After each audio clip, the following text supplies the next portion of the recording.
السلام علیکم جی.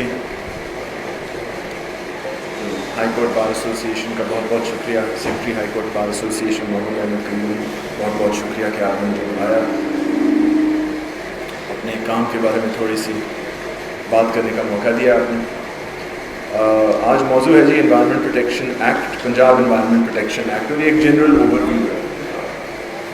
ایکٹ کبھی کبھی اخباروں میں، خبروں میں ہمیں آتا ہے کہ جی وہ انوائرمنٹ ایکٹ کی وجہ سے ایک پروجیکٹ رک گیا ہے، یا انوائرمنٹ ایکٹ کی وجہ سے یہ ہو گیا. تو وہ انوائرمنٹ ایکٹ کا ایک حصہ ہے، لیکن آج میری کوشش ہوگی کہ میں پورا سا اوور ویو دے سکوں کہ اس ادارے کا، اس قانون کا اسٹرکچر کیا ہے. اور آپ حیران ہوں گے یہ کہاں کہاں تک اس کی ریچ ہے، کس کس سبجیکٹ میں یہ انفورس ہو سکتا ہے. تو یہ کوشش ہوگی جی.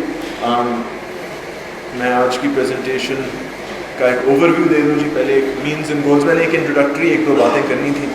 پھر جو ہمارا قانون ہے اس وقت، پنجاب انوائرمنٹ پروٹیکشن ایکٹ 1997 کا، اس کی ایک جو تاریخ ہے، کہانی، وہ بھی سنانا چاہوں گا. بڑی دلچسپ ہے، بڑے انٹرسٹنگ کیریکٹرز نکلتے ہیں اس میں.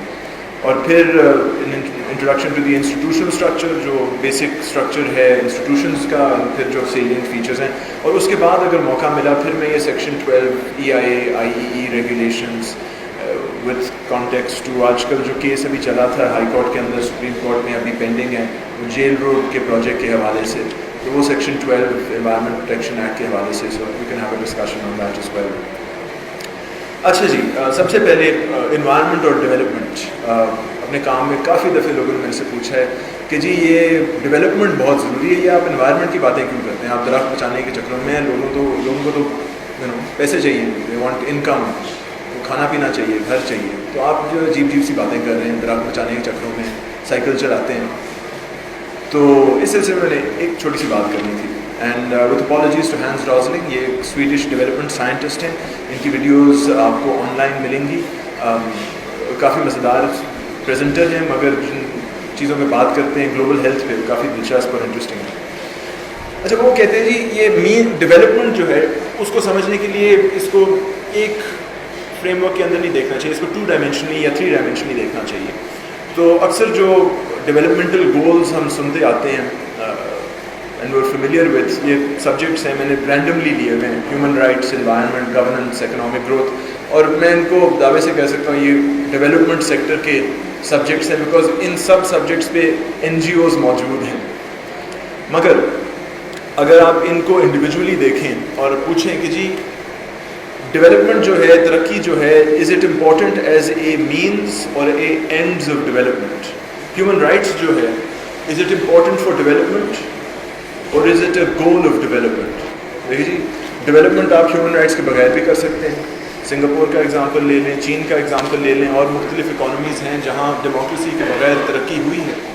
تو human rights are not necessary for development. ہاں، ہیومن رائٹس اور ان کی پروٹیکشن اور انفورسمنٹ جو ہے وہ ایک گول ہے ڈیولپمنٹ کا، مگر مینز نہیں ہے. اور سملرلی انوائرمنٹ جو ہے وہ as a means of development, صاف پانی جو ہے ہمیں پیسے نہیں دے گا، ہمیں ہمارے خاندان کو کھانا پینا نہیں دے گا، ہمیں امپلائمنٹ نہیں دے گا، ہماری اکانومی کو چلائے گا نہیں. So it's not an important means of development. Governance جو ہے وہ بہت ضروری ہے ڈیولپمنٹ کے لیے. اچھی گورننس کے بغیر کوئی ترقی نہیں ہو سکتی. بڑے پروجیکٹس جو ہے پلان نہیں کیے جا سکتے، ایکسیکیوٹ نہیں کیے جا سکتے. سملرلی اکنامک گروتھ جو ہے وہی تو سب سے کروشل کی ہے ڈیولپمنٹ کا. اکنامک گروتھ کے بغیر کوئی ڈیولپمنٹ نہیں ہو سکتی. And you ask yourself the same with education, health and culture. Culture کا ڈیولپمنٹ کے ساتھ کم ہی رول ہے. It's not very important for earning money, مگر یہ مینز ہیں ڈیولپمنٹ کی. If we look at development and these issues in terms of goals کہ ہم پہنچنا کہاں چاہتے ہیں، what is our end goal، تو یہ پکچر تھوڑی سی چینج ہو جاتی ہے، اور ان کی جو رینکنگز ہیں ان سبجیکٹس کی تھوڑی سی چینج ہو جاتی ہے. تو جیسے میں نے کہا تھا، ہیومن رائٹس جو ہیں وہ ایک ڈیولپمنٹ مینز نہیں ہیں، وہ زیادہ ایک ڈیولپمنٹ گول ہے کہ وہاں ہم پہنچنا چاہتے ہیں. اور سملرلی گورننس جو ہے، یا ایجوکیشن کو دیکھ لیں، ایجوکیشن ڈیولپمنٹ کا ایک بہت ضروری اور امپورٹنٹ حصہ ہے. مگر ایجوکیشن ہمارا اینڈ گول نہیں ہے، ہمارا پوائنٹ آف ڈیسٹینیشن یہ نہیں ہے کہ ہم سب کے پاس ایک PhD ہو، یہ ہمارا مقصد نہیں ہے. So education as a whole is not an important end of development, it's an important means of development. And culture and health, I will submit, یہ تو سب سے ضروری ہیں. ہمارا مقصد یہی ہے تاکہ ہم ایک صحت مند زندگی بس سکے اپنے خاندان کے ساتھ, ہمارے بچے بڑے ہوں, ان کو موقع ملیں اور ان کو ضرور صاف پانی ملے. تو یہ these are important goals of development, and we have to examine development in this question of environment versus development in this framework. تو اتنا آسان سا سوال نہیں ہے کہ رافع آپ درختوں کو بچا رہے ہیں, ڈیولپمنٹ کچھ اور چیز ہے. Development is much more nuanced than that, and I wanted to introduce this subject to you. اور اسی بات پہ, ڈیولپمنٹ کی بات پہ, میں ایک انٹرسٹنگ, یہ مجھے پچھلے سال اسٹیٹسٹک کا پتہ چلا تھا, میں حیران تھا as a matter of fact کہ تاریخ میں جو دنیا میں یا تاریخ میں بڑے بڑے شہر یا آبادیاں رہی ہیں, ان کی آبادی جو ہے وہ 10 لاکھ سے زیادہ جو ہے کم ہی ٹاپی. اینشنٹ روم ایک ایگزامپل ہے, اس کے بعد شاید کانسٹینٹینوپل, بیجنگ, الیگزینڈریا, چند ایسے شہر شاید جن کی آبادی جو ہے وہ 10 لاکھ سے اس سے تھوڑی سی بڑھ کے ہوئی ہو. لیکن وہ ایک it appeared to be a natural limit. اور 1800 تک, جہاں لنڈن اس وقت دنیا کا سب سے بڑا شہر تھا, 1 ملین کی آبادی, 10 لاکھ کی آبادی 1800 میں, وہ ایک نیچرل پیٹرن رہا ہے ہیومن ایگزسٹنس کا یا ہیومن سیٹلمنٹس کا, کہ وہ 10 لاکھ 12 لاکھ سے زیادہ آبادی بس نہیں سکتے تھے. اب 1800 میں world urban population was 2% of global population 1800 میں. اینڈ ان 1997 یونائٹڈ نیشنز نے ہمیں بتایا کہ جی گلوبل اربن پاپولیشن اب 50% سے بڑھ کے ہوئی. This is a very fundamental, this is actually very interesting point, because ہماری تاریخ میں اب تک ہم ایک رورل اور اربن سویلائزیشن اور سوسائٹی رہے ہیں, اور اب اس اسٹیٹسٹک کے بعد پہلی دفعہ تاریخ میں ہمارا معاشرہ, انسان جو ہیں وہ اب ایک اربن ایج میں رہ رہے ہیں, اربن ایج میں بس رہے ہیں. مگر یہ صرف 200 سال کے اندر ہوا. اب آپ شاہدرہ جائیں, وہاں کے جو یونین کاؤنسلز ہیں ان کی جو پاپولیشن ہے وہ 10 لاکھ سے بڑھ کے 10 لاکھ تو لاہور پنجاب میں تو مسئلہ ہی کوئی نہیں ہے. تو آپ دیکھیں کہ تاریخ سے 1800 تک شہروں کی آبادی جو تھی, it seem to be naturally limited to about 1 million to 1.2 million. اور پچھلے 200 سال میں کون سی ٹرانسفارمیشن آئی ہے جہاں ہماری پوری human civilization rural to urban shift ہو گئی ہے, اور ہمارے شہروں کی جو تعداد آبادی ہے. چین جائیں, چین میں تو حیران ہوں, وہاں تو 10-12 شہر ہیں 30-35 ملین لوگوں کے, 10-12 شہر. تو what was the big catalyst of change؟ آپ سوچیے گا کیا ترقی ہوئی ہے 200 سال کے اندر کہ اتنی ریڈیکل چینج ہیومن سوسائٹی اور ہیومن اکانومی اور ہیومن سوسائٹی کے اندر کیا ہو سکتا ہے؟ انڈسٹری بہت بالکل انڈسٹریل ریولوشن کا وقت ہی تھا, ایبسولوٹلی. مگر میں آپ کو یہ بتاؤں کہ 1800 میں اور 1800 سے 1855 تک لنڈن میں ہی 2 کالرا کے ایپیڈیمکس ہوئے تھے, اور اس وقت ایوریج لائف سپین جو تھا وہ 35 سے زیادہ نہیں تھا. انڈسٹریلائزیشن کی وجہ سے جو آبادی پلوٹ ہو چکی تھی, اس کی وجہ سے یہ تھی کہ وہ وہاں انڈسٹریل پولوشن ریور ٹیمز کے اندر اتنی زیادہ ہو گئی تھی, لوگ بیمار ہو کے مر رہے تھے. اٹ سیمز کہ ہیومن سیٹلمنٹس کی جو نیچرل لمٹ ہے, it's defined by the ability of the limit of the population to clean its environment. صاف پانی کے بغیر یا صاف ماحول کے بغیر آبادی بڑھ نہیں سکتی. یہ انڈسٹریل ریولوشن جو ہے یہ چلیے ٹھیک ہے اسٹیم انجن اور ان چیزوں کی بنیاد پہ ہی چلا تھا, مگر یہ بھی ساتھ نوٹ کیجئے گا کہ 1855 کے بعد ہی سویج سسٹم یورپ کے اندر انٹروڈیوس کیا گیا تھا پہلی دفعہ. اس کے بعد پینیسلن ڈسکور کیا گیا, اس کے بعد واٹر ٹریٹمنٹ کے مختلف ٹیکنیکس نکالے گئے, so that by 20th century ہمیں صاف پانی جو تھا شہروں کے اندر مل سکتا تھا. اور اس صاف پانی کی وجہ سے, صرف صاف پانی کی وجہ سے ہمارے شہروں کی آبادی ہے وہ بڑھ سکی ہے, اور اس کی وجہ سے انڈسٹری ہو سکی ہے, سکسیزفل انڈسٹری. تو میں ان لوگوں سے کہوں گا جو مجھے انوائرمنٹ اور ڈیولپمنٹ کا سوال پوچھتے ہیں کہ جی, میں جواب یہ دوں گا کہ صاف ماحول کے بغیر کوئی ترقی نہیں ہو سکتی, اور اسپیشلی صاف پانی کے بغیر کوئی ترقی نہیں ہو سکتی. اگر صاف پانی نہیں ہے نا تو کوئی یہ اوور پاس سے کوئی فائدہ نہیں ہوتا. اس وقت پاکستان میں, دس is a reported statistic, hospital population 50% جو ہاسپٹل کی پاپولیشن ہے اس وقت ان پیشنٹس, وہ ڈرنکنگ واٹر پرابلمس کی وجہ سے وہاں موجود ہے. اس وقت کہتے ہیں جی پنجاب میں گیسٹرو کے کیسز بڑھ رہے ہیں, کراچی میں جو کیسز ہوئے وہ گیسٹرو کے کیسز ہیں, امپیور ڈرنکنگ واٹر. بہرحال اچھا جی, moving on to the next stage. یہ میں ذرا آپ کو ہمارے انوائرمنٹ پروٹیکشن ایکٹ کا ایک انٹروڈکشن دوں. ہمارے آئین کے اندر لیگلی اسپیکنگ آئین کے اندر انوائرمنٹ کا الفاظ موجود نہیں اور نہ تھا. کنکرنٹ لسٹ میں ہوا کرتا تھا number 34 environment and natural ecology, مگر آئین کے اندر there is no word of environment, there is no recognition of environmental right. ہمارے قانون, آئین اور قانون کے اندر نہیں. مختلف ہمارے پاس قانون تھے فارسٹ اور وائلڈ لائف کے حوالے سے جو کہ انگریزوں نے ہمیں دیے تھے, but there was no recognised environmental right in the constitution. Internationally, Stockholm Conference 1972 marks the beginning of the international environmental law movement. 1972 میں اسٹاکہولم میں کانفرنس ہوئی تھی, united nation conference on the human settlement, human environment, اور اس پہ ہی global environment, united nations environment protection agency مقرر ہوئی اور مختلف انٹرنیشنل انوائرمنٹل ریسرچز کی گئی.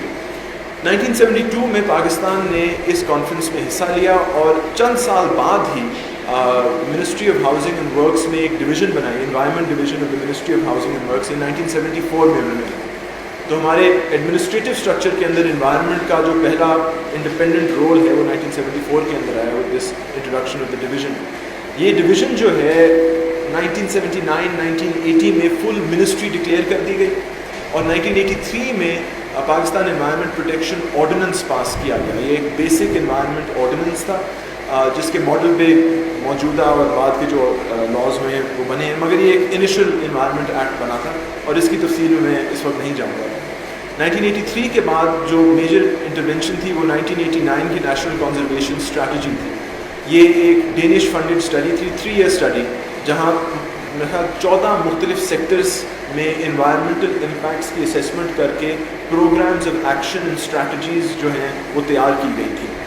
یہ ایک کافی ایگزاسٹیو ایکسرسائز تھی اور اس میں جو کیپیسٹی اور ایکسپرٹیز فیڈرل لیول پہ بنی تھی منسٹری آف انوائرمنٹ میں, اس کی ایویڈنس یہ تھی کہ جب 1992 میں پاکستان ریو کانفرنس کیا, دس was the United nations conference on sustainable development, جو کہ اسٹاکہولم کانفرنس کے 20 سال بعد کیا گیا تھا.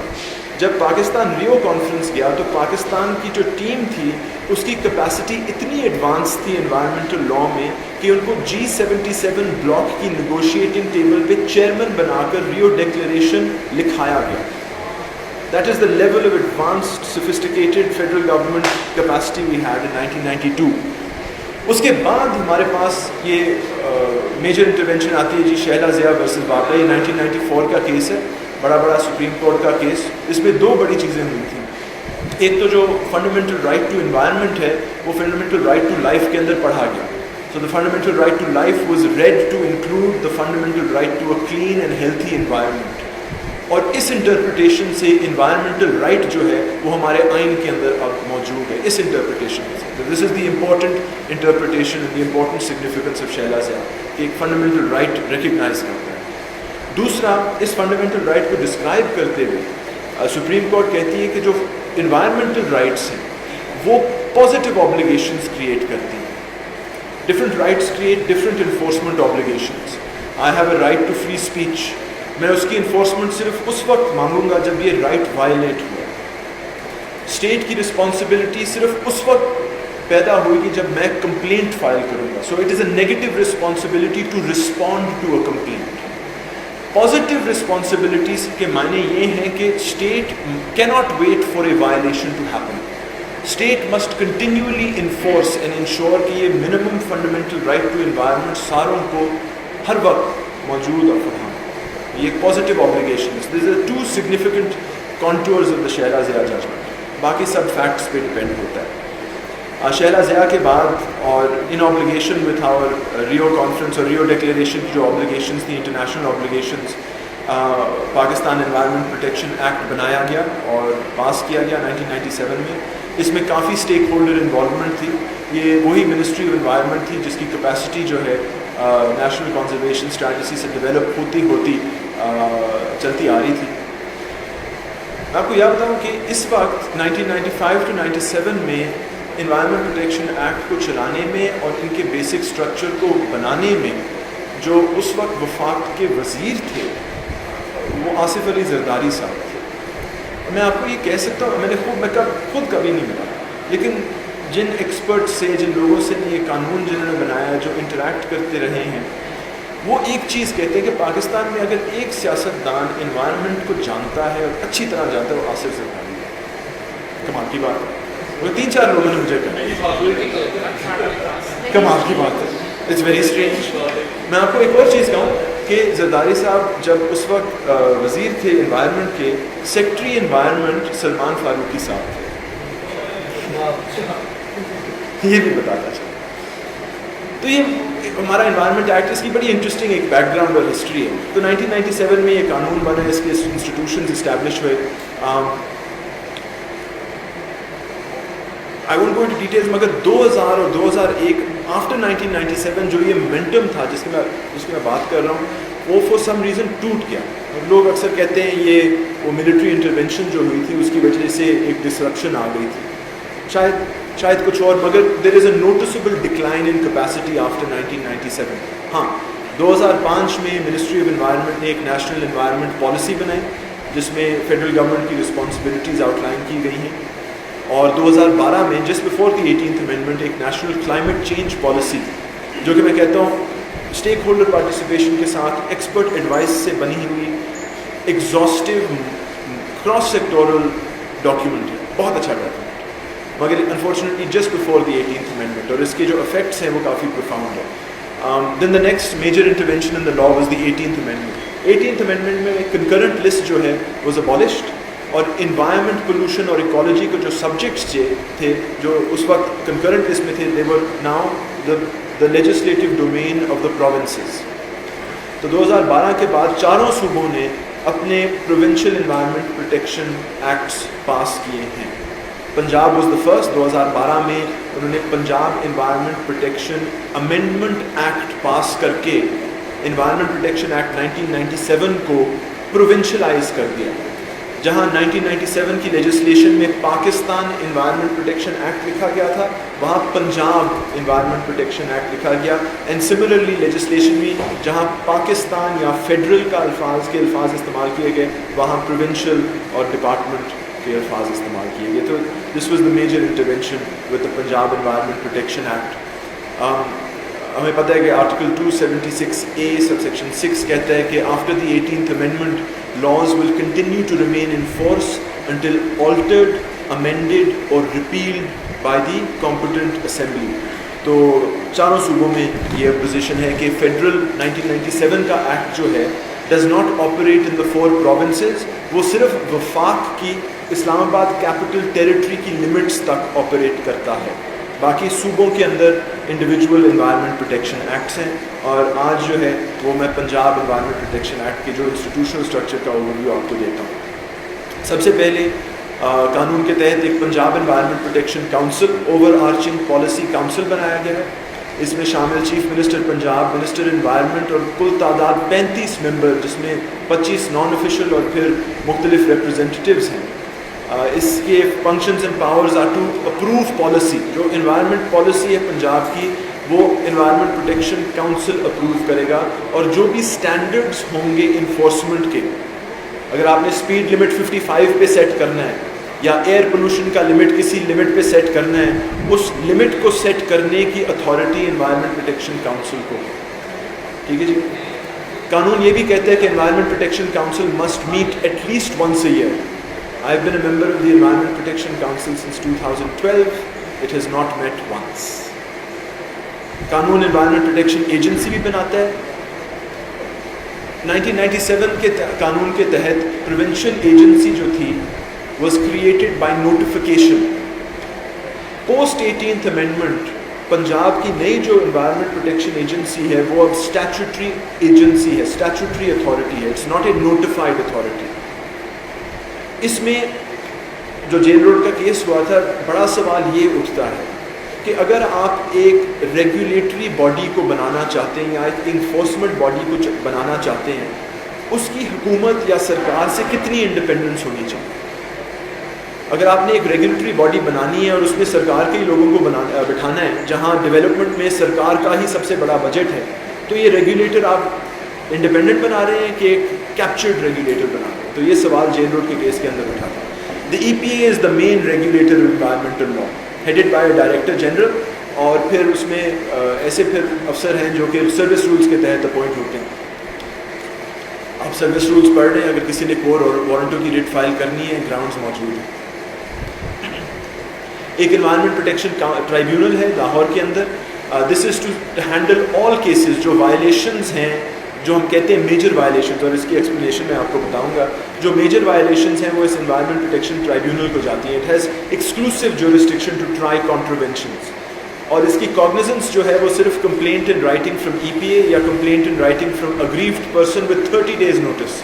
یہ بڑا عجیب لگتا ہے کہ اگر بڑی چلو ایک میجر انوائرمنٹل کانٹروینشن یا انوائرمنٹل پولوشن ہو رہی ہے, تو اگریوڈ پرسن جو ہے وہ امیڈیٹلی ایکسیس ٹو جسٹس نہیں لے سکتا, اس کو 30 دن کا نوٹس دینا پڑتا ہے, اور پھر ہی وہ ٹرائیبیونل جاتا ہے. یہ آپ نوٹ کر لیجیے گا, دس is a but awkward, because باقی ہماری جو ریگولیٹری اتھارٹیز ہیں اس میں اتنا نوٹس پیریڈ آپ کو کبھی نہیں ملے گا. تو اس کو سمجھنے کا اور اس کا مقصد میں آپ کو سمجھا دیتا ہوں.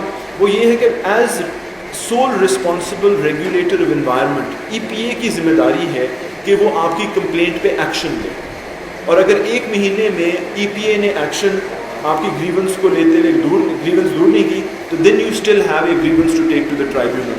تو یہ اس 30 دن کا مقصد ہے, تاکہ ای پی اے جو ہے اپنا جو بھی ایکٹیویٹیز یا اپنا پروسیس ہے وہ پورا کر سکے. ٹرائیبیونل بہت سی پی سی اور سی آر پی سی فالو کرتا ہے. اگر آپ میں سے کسی نے ٹرائیبیونل میں پریکٹس کی ہو, آپ نے کی ہے جی, تو اکثر جو لائن ہے سی پی سی اور سی آر پی سی میں, وہ ڈویژن ہمیں نظر نہیں آتی ہے. پریکٹسنگ ایڈوکیٹس کبھی ہم وہاں سے پھر کے آتے ہیں, کبھی یہاں سے پھر کے آتے ہیں. It's very very interesting. اور ٹرائیبیونل کے فائنل آرڈرز کے خلاف ہائی کورٹ کی اپیل ہے جی, انٹرم آرڈرز کے خلاف کوئی اپیل موجود نہیں ہے. So you have to file a writ petition. دوسری بات یہ ہے کہ اس وقت اور پچھلے مہینے سے پنجاب کا انوائرمنٹ پروٹیکشن ٹرائیبیونل جو ہے وہ ڈیفنکٹ رہا ہے. 3 ممبرس کا ایک ٹرائیبیونل ہے, اس کے 2 ممبرز جو ہیں وہ ریٹائر ہو چکے ہیں, ان کے کانٹریکٹس ایکسپائر ہو گئے. سو ایٹ پریزنٹ ہمارے فنڈامنٹل رائٹ ٹو انوائرمنٹ کو پروٹیکٹ کرنے کے لیے لیگل فورم جو ہے پورے پنجاب صوبے کا 10 کروڑ لوگ از نان فنکشننگ فرام. اس میں پٹیشن بھی ہم نے فائل کی ہوئی ہے, نوٹس دیا گیا ہے فور رپلائی. قانون میں ایک پروونشل سسٹینیبل ڈیولپمنٹ فنڈ بھی ہے. یہ بہت انٹرسٹنگ 3-4 سیکشنز ہیں ہمارے قانون میں پروونشل سسٹینیبل ڈیولپمنٹ فنڈ کے حوالے سے.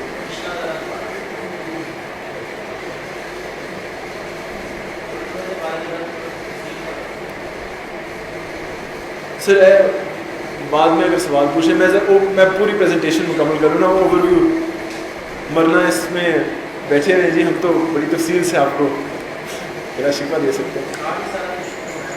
سر سسٹینیبل ڈیولپمنٹ فنڈ بھی ہے. سسٹینیبل ڈیولپمنٹ فنڈ کا مقصد یہ ہے کہ حکومت پیسے اکٹھے کر کے انوائرمنٹ فرینڈلی پروجیکٹس میں لگائے. 1997 میں قانون بنا تھا, پنجاب نے 2012 میں اس کو اپنا بنایا ہے, اور آج تک نہ یہ فنڈ کبھی بنا ہے, نہ اس کے ممبرز کانسٹیٹیوٹ ہوئے ہیں, نہ اس کا کوئی پروجیکٹ چلا. انوائرمنٹل میجسٹریٹس بھی ہیں اس قانون کے تحت, دے ہینڈل مائنر افینسز, اور ابھی میں مائنر افینسز پہ آؤں گا.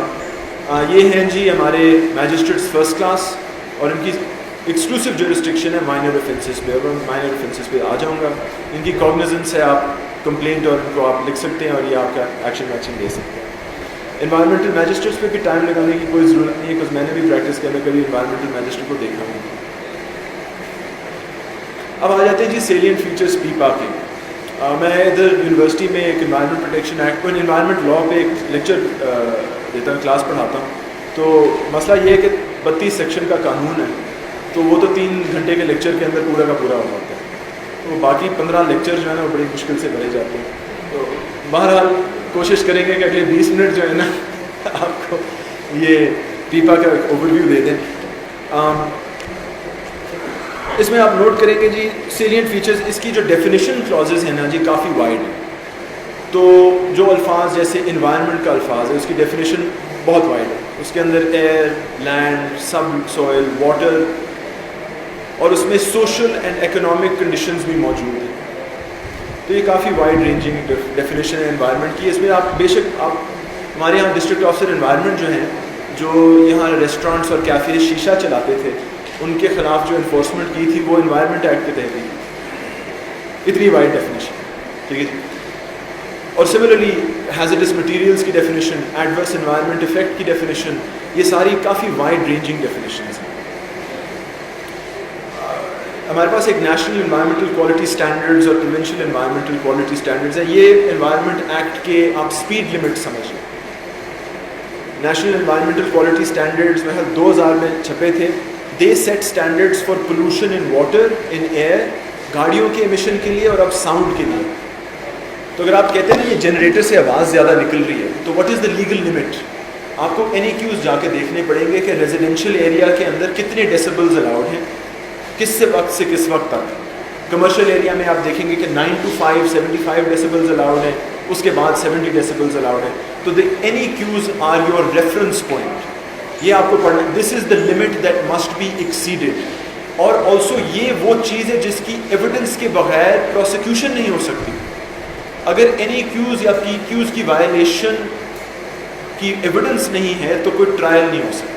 تو اکثر جو پریکٹس میں ہمیں نوٹسز ملتے ہیں وہ یہ ہے کہ جی ڈسٹرکٹ آفیسر سامنے سے گزرتا ہوا گیا ہے, اس نے کہا جی آپ کا پانی گندا ہے. کس طرح گندا, کس اسٹینڈرڈ کے مطابق گندا؟ This is very important to note. اچھا جی, مینلی جو پروہیبٹری کلازز ہیں انوائرمنٹ پروٹیکشن ایکٹ کی وہ ہے سیکشنز 11, 12 اور 13. 11, 13, 14 and 15. اور سیکشن 12 جو ہے وہ EIA کے حوالے سے.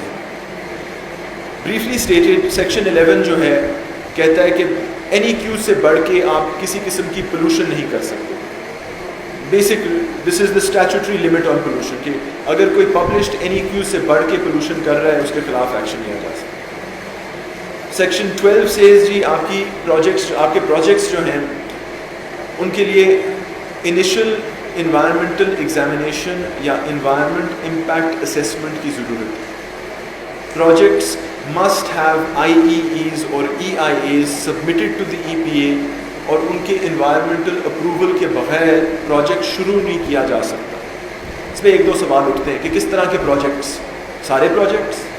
اس میں ایک شیڈول ہے, اور شیڈول میں لسٹ ہے پروجیکٹس جن کے لیے EIA اور IEE کی ضرورت ہے. So as a rule of thumb you can go to the reference point, کو شیڈول میں جا کر دیکھ سکتے ہیں کہ یہ 55 میگا واٹ کا ڈیم ہے, تو اس کے لیے IEE کی ضرورت ہے, EIA کی ضرورت ہے.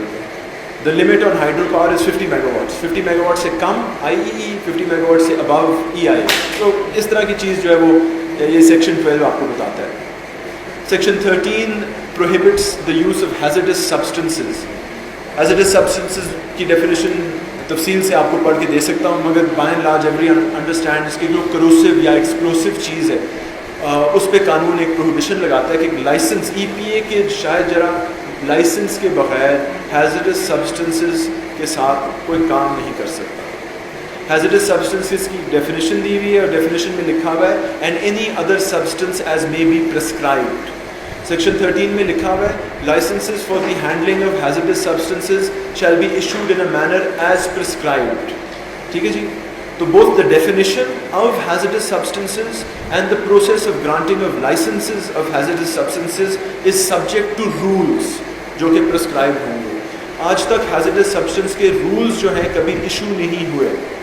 تو اگر آپ کے پاس کبھی کوئی آ کر کہے کہ جی ڈپارٹمنٹ کہہ رہا ہے کہ وہ لائسنس دے hazardous substance کا, جھوٹ ہے, ان کے پاس کوئی اختیار نہیں ہے وہ لائسنس مانگنے کا. ہیزرڈس سبسٹنس ذکر ہو گیا. پھر موٹر وہیکلس کی انفورسمنٹ ہے.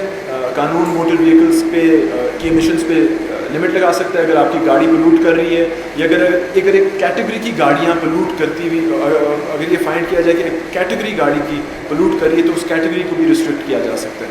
ان کے یہ ٹویوٹا کلٹس جو ہے اس ماڈل سال کی, دس پولوٹس ٹو مچ, تو اس پہ ایک آپ ایکشن لے سکتے ہیں. اینڈ دا بگ آرڈر جو آپ سمجھ لیں, the big gun, the canon of the environment protection act is the environment protection order.